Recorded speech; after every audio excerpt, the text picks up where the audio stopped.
están perdiendo la suya, solo podría ser una señal de que usted no entiende la situación. O pudiera ser que usted sí entiende algunas de las cosas que voy a compartir de la palabra de Dios. Hechos 12, empezando en el versículo 1. En aquel mismo tiempo el rey Herodes echó mano a algunos de la iglesia para maltratarles y mató a espada a Jacob, hermano de Juan. Y viendo que esto había agradado a los judíos, procedió a prender también a Pedro. Eran entonces los días de los panes sin levadura. Y habiéndole tomado preso, esto es, a Pedro, le puso en la cárcel, entregándole a 4 grupos de 4 soldados cada uno para que lo custodiasen. Y se proponía sacarle al pueblo después de la Pascua. Así que Pedro estaba custodiado en la cárcel, pero la iglesia hacía sin cesar oración a Dios por él. Y cuando Herodes le iba a sacar, aquella misma noche estaba Pedro durmiendo entre 2 soldados, sujeto con 2 cadenas, y los guardas delante de la puerta custodiaban la cárcel. Y he aquí que se presentó un ángel del Señor, y una luz resplandeció en la cárcel, y tocando a Pedro en el costado le despertó diciendo, «Levántate pronto». Y las cadenas se le cayeron de las manos. Le dijo el ángel, «Cíñete y átate las sandalias». Y lo hizo así. Y le dijo, «Envuélvete en tu manto y sígueme». Y saliendo le seguía. Pero no sabía que era verdad lo que hacía el ángel, sino que pensaba que veía una visión. Habiendo pasado la primera y la segunda guardia, llegaron a la puerta de hierro que daba a la ciudad, la cual se les abrió por sí misma, y salidos pasaron una calle. Y luego el ángel se apartó de él. Hasta aquí la lectura. Continuaremos leyendo más tarde, pero déjeme mencionar el trasfondo. Reiterar lo que había sucedido. Herodes fue un hombre salvaje, cruel, impío y vil. Quería torturar, hostigar, perturbar a la iglesia. Ya había apresado a Santiago, el hermano de Juan, y lo había condenado a muerte. Y vio que eso complacía a la multitud y se dijo, «Bien, apresaré al más importante, apresaré a Pedro». Y puso a Pedro en la prisión y dijo, «Después de la Pascua lo sacaré, y lo haré más corto de estatura, le cortaré la cabeza». Herodes era un hombre absolutamente feroz, vil, diabólico y cruel. Esa era la situación, y significaba una gran crisis. ¿Cómo enfrenta usted una crisis? ¿Qué hace usted en tiempos de crisis? Bien, quiero compartir con usted 4 pensamientos. Anótelos porque los necesitará. Puede necesitarlos ahora mismo. Algunos de quienes me escuchan pudiera ser que estén en medio de una crisis genuina, pero si no, lo estará. Primero, debemos respetar el misterio de la providencia de Dios. Al mirar este capítulo, hay una palabra que sobresale, providencia. Es decir, usted va a ver la escondida mano de Dios. Dios va a trabajar en forma misteriosa, en forma inexplicable. Dios va a estar en las sombras arreglando cosas, moviendo cosas que la gente no puede hacerlo. Y eso puede ser cierto en su vida ahora mismo. Dios está trabajando, pero usted no puede ver a Dios trabajando. Usted puede estar en medio del caos ahora mismo. Parece que nada tiene sentido. Todo lo que pensó que estaba seguro, bien clavado, se desarma.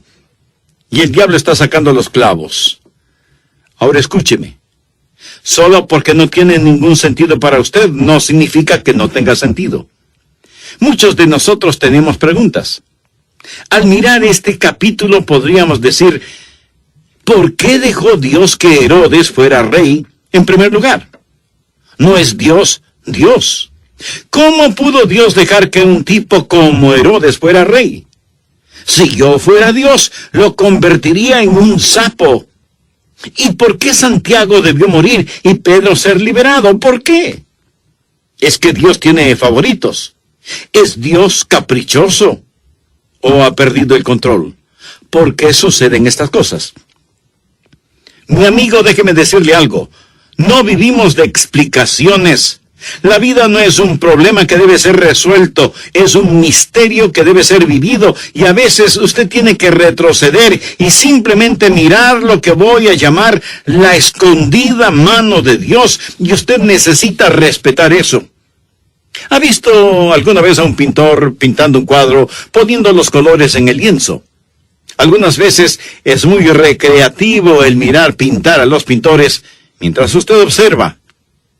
En media hora algunos pueden pintar hermosos paisajes. Algunos de ustedes han visto a un pintor viejo que tiene cierto acento. No sé qué clase de pintor es, pero él dice, voy a poner esto. Y comienza a poner colores en el lienzo, mezclándolos. Y dice, un poco más de amarillo aquí, y lo pone. Y usted lo mira y lo observa y piensa, ese pintor es bueno. ¿Cómo lo hace? Todo parece estar bien. Y entonces, él toma otros colores y los pone sobre lo pintado. ¡Uy! ¡Lo arruinó! ¡Lo arruinó! Él pone otros materiales encima, parece ser un árbol en el trasfondo. Y yo pienso, ahora sí que lo arruinó. Veamos cómo se las arregla. Y de pronto, súbitamente, todo se junta. Es una obra maestra. Algunas veces miramos lo que Dios hace y cómo pone sus colores en el lienzo, y le decimos, Señor, le estás haciendo bien. Y de pronto, Dios lo embarra todo y decimos, Señor, lo arruinaste.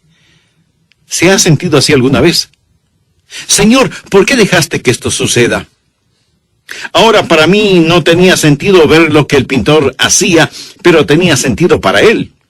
Y solo porque las cosas no tienen sentido para usted, no piense que no tienen sentido. Y solo porque usted no puede ver a Dios trabajando, eso no significa que Dios no esté trabajando. Ahí está Herodes con su poder diabólico. Ahí está la muerte de Santiago. Ahí está la liberación de Pedro. Tenemos todas estas cosas trabajando juntas. Las llamamos la soberanía de Dios. La llamamos la providencia de Dios. Anote al margen Romanos 8:28. Y sabemos que a los que aman a Dios, todas las cosas les ayudan a bien, esto es, a los que conforme a su propósito son llamados. Ahora la mayoría de nosotros tenemos la idea de que vamos por la vida y la vida es buena, luego se pone mala, y después buena otra vez. Por lo general no es así. La vida no es 50 kilómetros de camino bueno, luego 10 kilómetros de camino malo, después otros 50 kilómetros de camino bueno. No. Por lo general la vida es como las rieles del tren. Un riel bueno y un riel malo. Y los dos rieles corren paralelamente. ¿Ha notado eso? Quiero decir, cosas maravillosas están pasando y bendiciones. Pero al mismo tiempo parece que hay ciertos problemas en la vida y no siempre podemos hacer que se solucionen. Lo bueno y lo malo parecen correr en rieles paralelas. Muchos no entendemos eso, así que deseamos una vida fácil donde nada malo suceda y decimos, me alegraré cuando los problemas terminen para hacer lo que queremos hacer.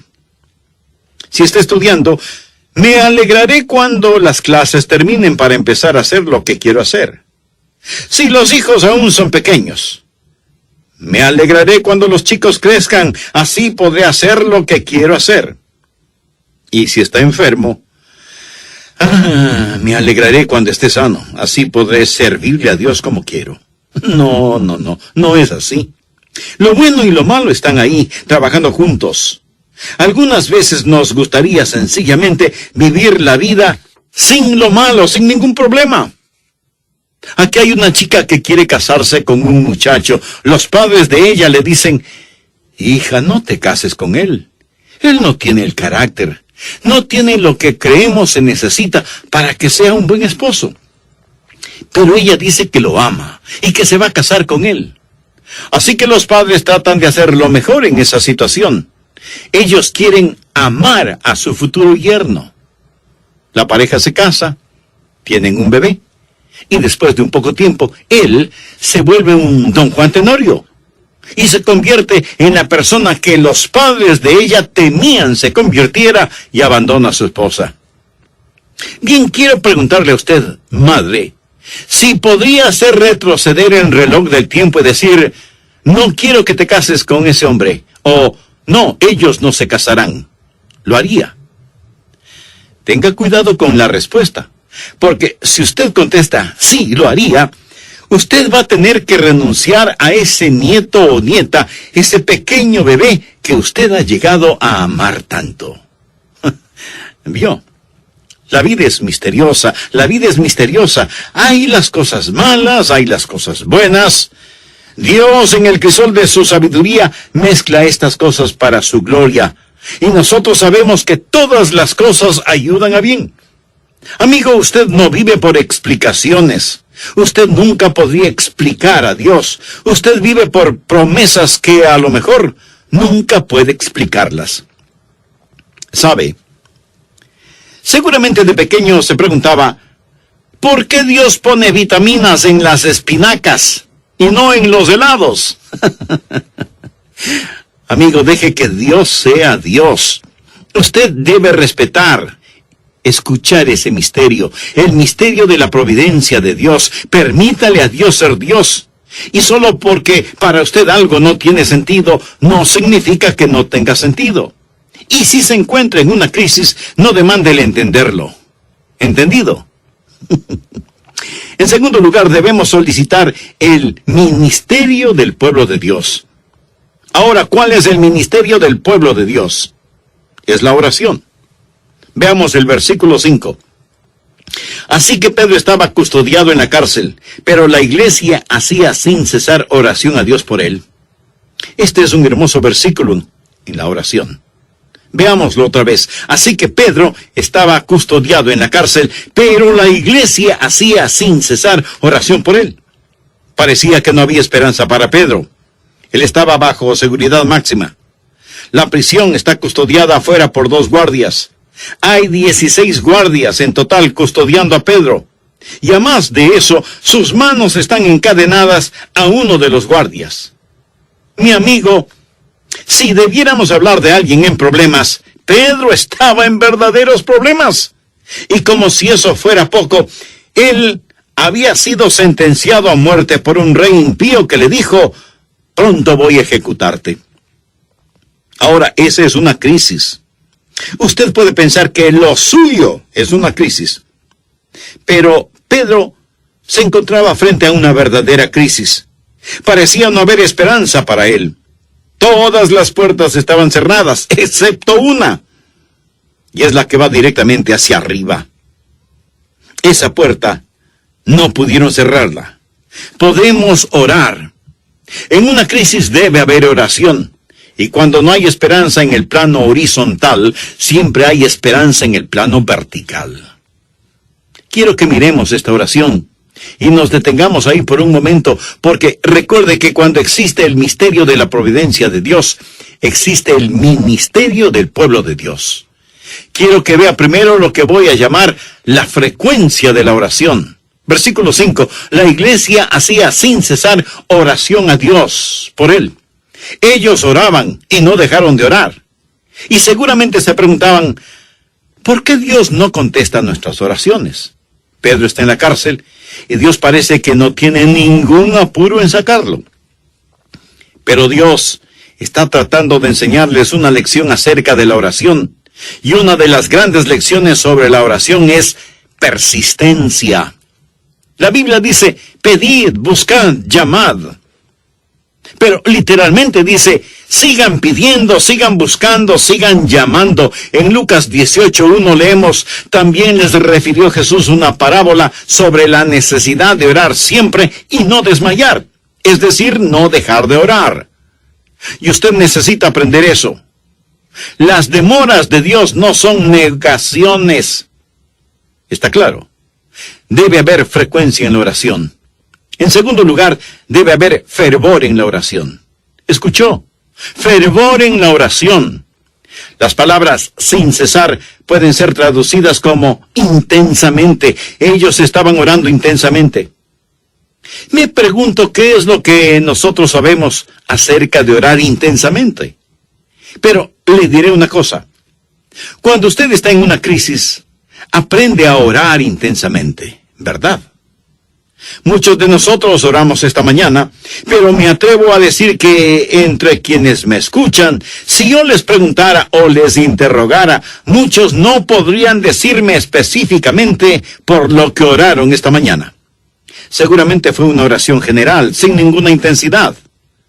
Me gusta Jeremías 29:13, donde Dios dice: y me buscaréis, y me hallaréis, porque me buscaréis de todo vuestro corazón.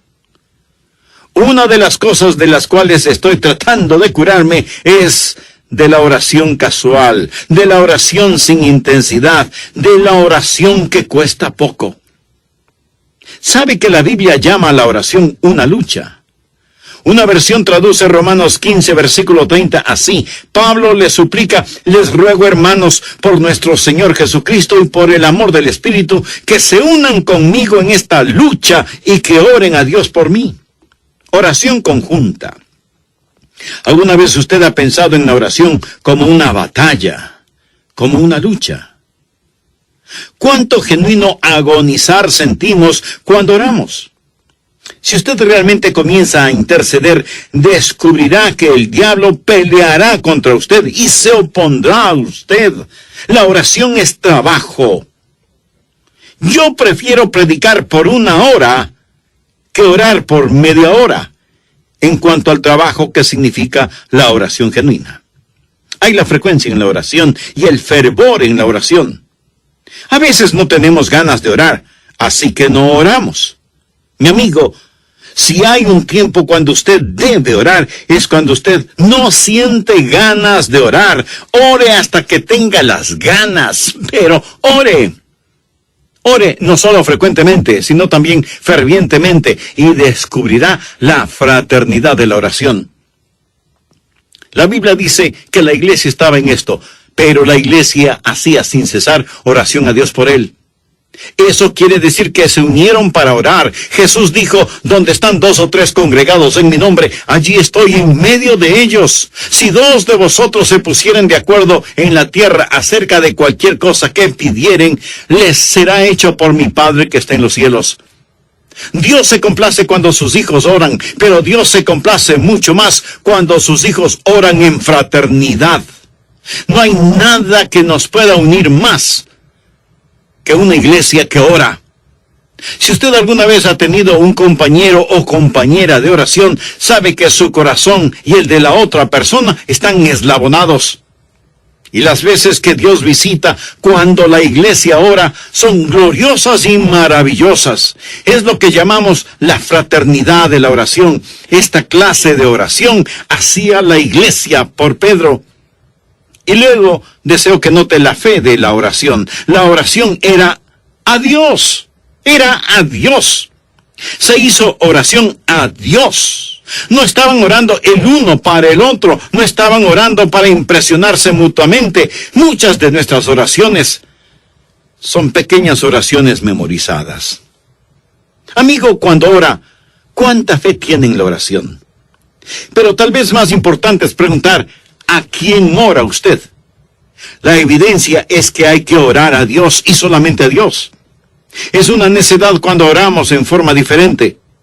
Y la oración es la manera íntima que tenemos de conversar con Él y Él con nosotros. Así que acérquese con confianza a Dios. Él le ama y quiere que usted sea parte de su familia celestial. Amigo, ¿cómo enfrenta usted una crisis? ¿Qué hace cuando se encuentra abrumado por la crisis? Quiero compartir con usted algunos pensamientos que le serán de ayuda ahora mismo, porque estoy seguro que muchos de quienes me escuchan están viviendo genuinas crisis, y los que no, algún momento le llegarán. Primero, debemos respetar el misterio de la providencia de Dios. Aunque usted no puede verlo, Dios está trabajando. Y si algo no tiene sentido para usted, eso no quiere decir que no tenga sentido para Dios. La vida no es un problema que debe ser resuelto, sino un misterio que debe ser vivido. Y usted necesita respetar la mano escondida de Dios.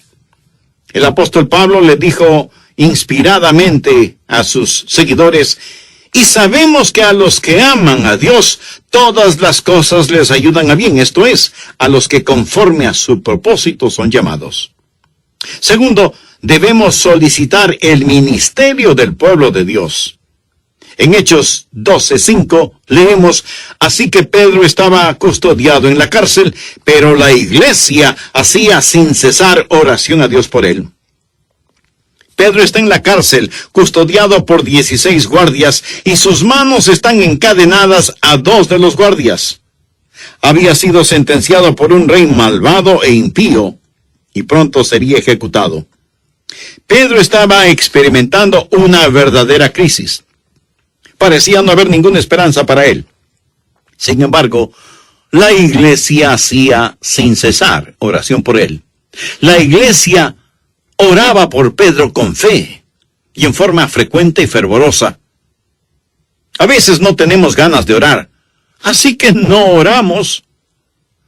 Mi amigo, si hay un tiempo cuando usted debe orar, es cuando no siente ganas de orar. Ore hasta que tenga ganas, pero ore. Y note que la oración de la iglesia era a Dios. No estaban orando el uno para el otro, no estaban orando para impresionarse mutuamente, oraban a Dios por su compañero, amigo y apóstol Pedro. Escuché de un joven abogado recién graduado que abrió su nuevo y elegante estudio. No tenía todavía clientes, ni siquiera tenía secretaria, pero tenía su nombre en la puerta. Escuchó pasos en el corredor. Pensó que venía su primer cliente. Tomó el teléfono para aparentar que estaba ocupado y dijo, «Oh, lo siento, no puedo. No. Tal vez para el próximo jueves. Tengo un importante caso de una corporación el miércoles y así por el estilo. Tal vez podamos arreglar algo para después». Y colgó el teléfono. Y vio al hombre que estaba parado frente a su escritorio y dijo, «Sí, señor, ¿en qué puedo servirle?» Y el hombre contestó, «Soy de la compañía de teléfonos. Vengo a conectar su línea telefónica». Algunas veces nuestras oraciones son así. Tratamos de impresionar a alguien, pero no hay nadie al otro lado de la línea.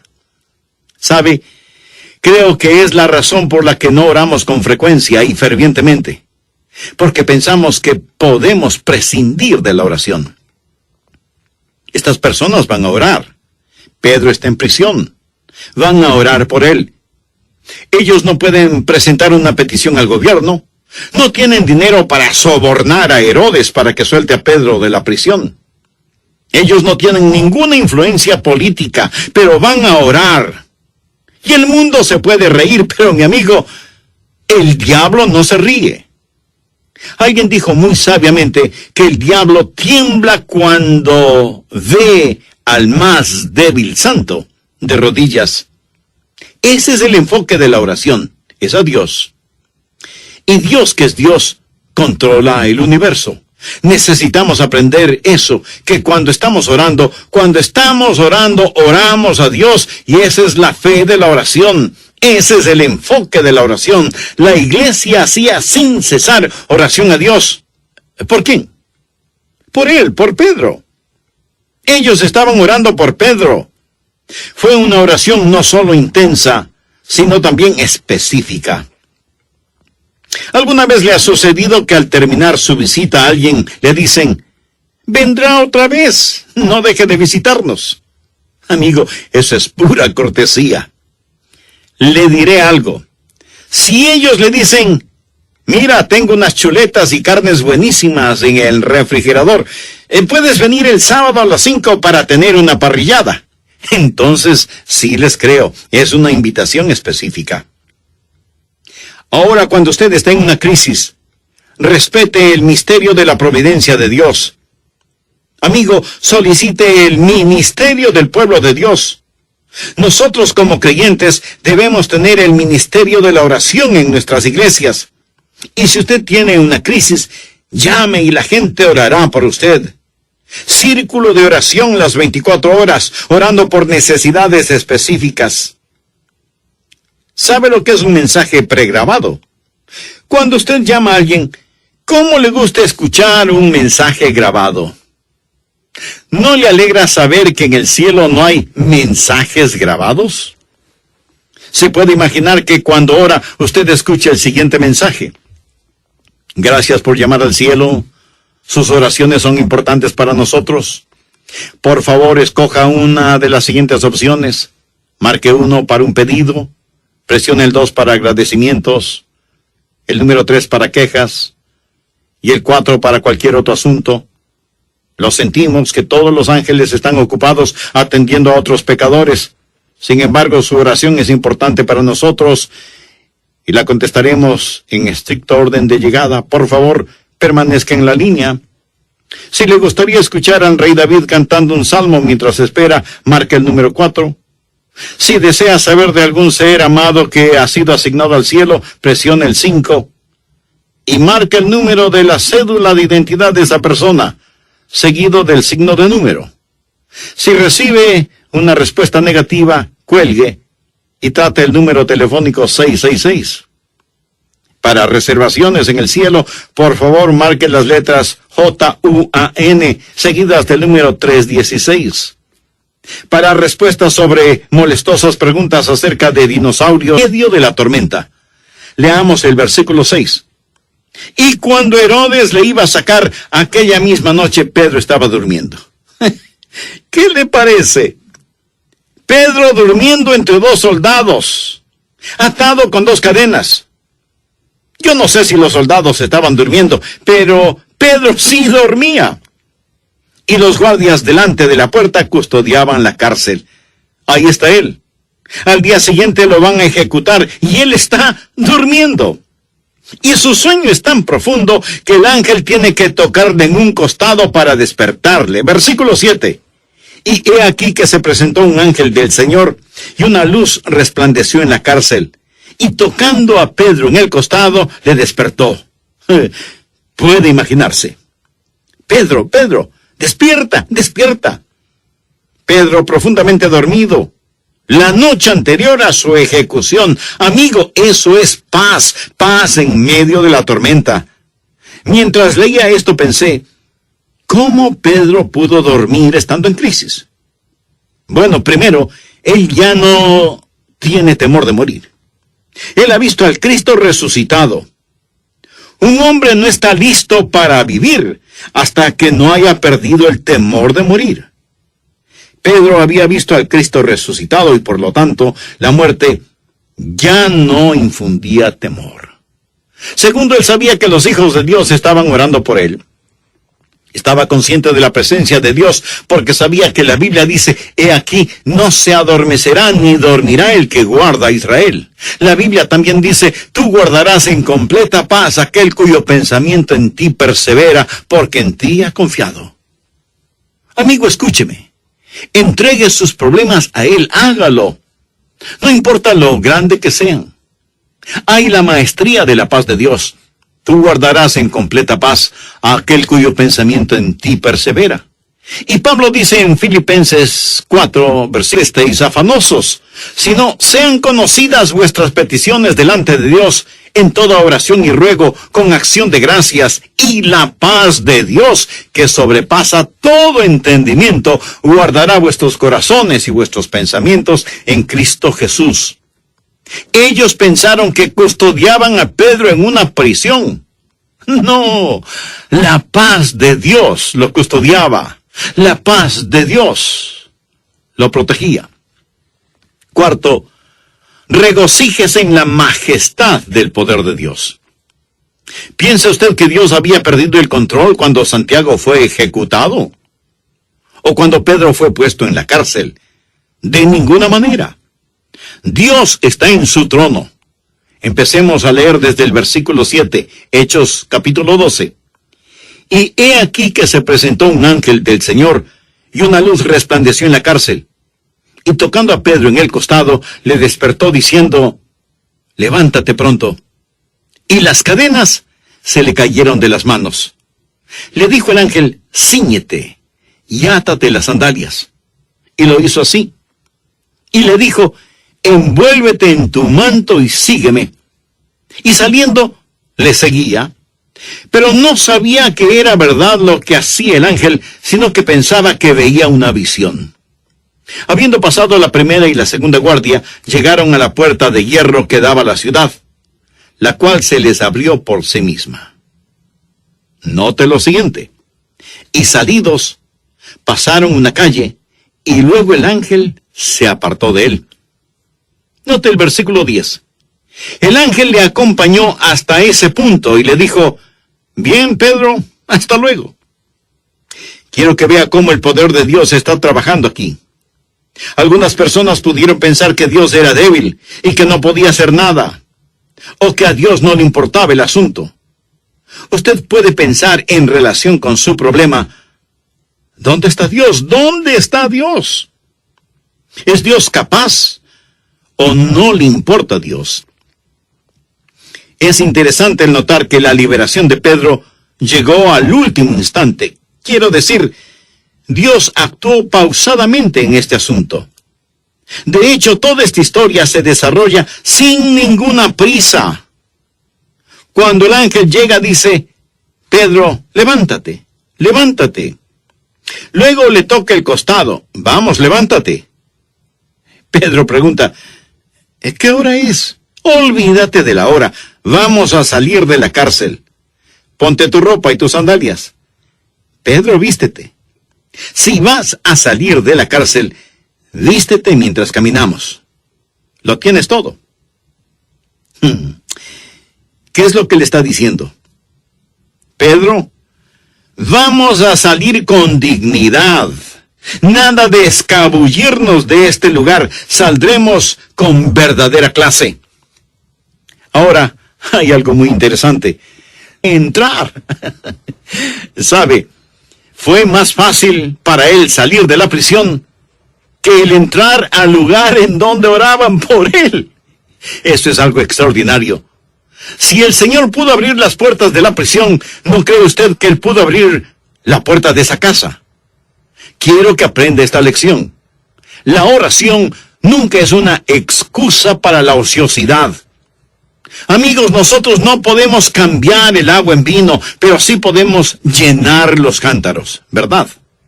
No podemos levantar a Lázaro de la tumba, pero sí podemos quitarle sus ropas fúnebres. ¿No es cierto? Verá, hay ciertas cosas que podemos hacer y la oración nunca debe ser una excusa para la ociosidad. Necesitamos entender que debemos orar a Dios por nuestro pan cotidiano. Pero la Biblia también dice: si alguno no quiere trabajar, tampoco coma. ¿No ama usted el balance de la palabra de Dios? Aquí Dios se está moviendo en poderosa majestad. Dios está todavía en el trono. Ahora, en la última parte de este capítulo 12, y no tenemos tiempo para estudiar eso, el viejo rey Herodes fue herido de muerte debido a su arrogancia y a su orgullo, y fue comido por los gusanos, algo realmente repugnante. Pero usted puede ver la escondida mano de Dios en todo esto. Escúcheme, si usted está en una crisis y Dios no lo libera, recuerde que Él no liberó a Santiago. Y no es porque Dios no pudo hacerlo. Y si Dios no está trabajando de acuerdo a lo que usted puede ver, eso no significa que Dios no esté trabajando. Y si lo malo parece que tiene éxito, solo recuerde que el éxito de lo malo es temporal. Woodrow Wilson dijo alguna vez: prefiero fallar temporalmente con una causa que finalmente triunfará, que tener éxito temporalmente con una causa que finalmente fracasará. Si usted está en una crisis, y algunos de ustedes están en verdaderas crisis, déjeme darle 4 cosas para que las recuerde. Primero, no demande el entender, nunca lo entendería. Segundo, recuerde el recurso de la oración. Tercero, ponga sus ojos en Dios y descanse en su amor. Y cuarto, espere que el poder de Dios se mueva en su tiempo y a su manera. Amigo, Él lo hará. Él es el Cristo de toda crisis. ¿Cuántos de ustedes pueden decir: yo soy un creyente nacido de nuevo? ¿Cuántos pueden decir: pastor, yo sé, no solo siento o pienso, Sé que soy salvo, he nacido de nuevo, he sido salvado por el poder de Dios. Tengo una razón bíblica para decirlo, una vida cambiada para mostrarla, y el Espíritu de Dios testifica a mi propio espíritu que soy un hijo de Dios. Y sé que por la gracia de Dios, si muriera hoy, iría directamente al cielo. No porque lo sienta sentimentalmente, sino porque tengo una razón bíblica para saberlo. Si usted puede dar ese testimonio, usted es salvo sin ninguna sombra de duda. Pero si usted no pudo decir eso, yo deseo orar por usted. Sé que usted tiene interés en cosas espirituales, de lo contrario no estaría escuchando este programa. Y quiero decirle que Dios así lo ha permitido porque Él le ama. No creo que su sintonía sea un accidente. Dios quiere que usted se salve. Y la Biblia dice que si usted cree en el Señor Jesucristo y confía en Él, Él le salvará. Él pagó por sus pecados.